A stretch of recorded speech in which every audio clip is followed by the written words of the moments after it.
Kasabay sa pagbabago ng mga nakasanayan noon hanggang sa bagong henerasyon, marami nag-uusbungang modernong teknolohiyang makakatuwang natin sa pang-araw-araw. Kaya sa pamagitan nito, ating ipinagdiriwang ang Manpower Training and Development Week. Para sa iba pang detalye, panoorin natin ito.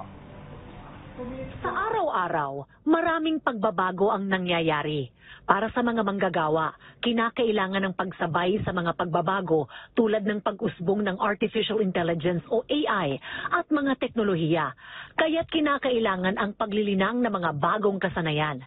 Bilang inisyatibo ng gobyerno, ipinagdiriwang sa bansa ang Manpower Training and Development Week na kung saan ay binibigyang importansya ang pagpapalakas ng Filipino workforce.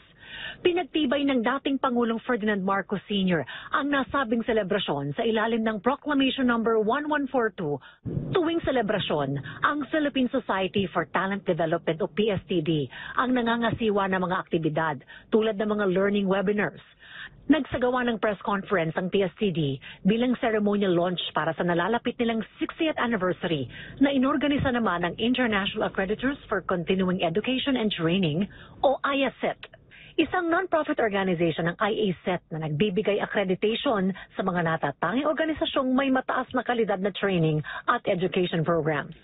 So why not partner with this organization para mas strengthen, mas matulungan yung mga tao to have equality training, especially sa panahon ngayon we have an issue with regard to bridging the gap between the academe and the workplace, di ba?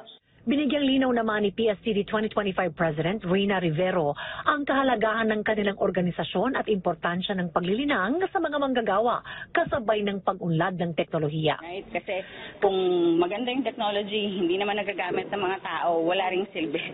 Right? So, ang focus ng PSTD is the people side of it. Kasabay ng anibersaryo ay gaganapin ang kanilang 50th National Convention na kung saan ay magtitipon ng mga training professionals, organizations at individuals para sa iba't ibang learning session at opportunities. Huwag po kayong mawala. August 27 to 29 sa Philippine Society for Talent Development 50th Convention in our 60th year. Connect with your fellow talent development professionals. Be part with the PSTD community.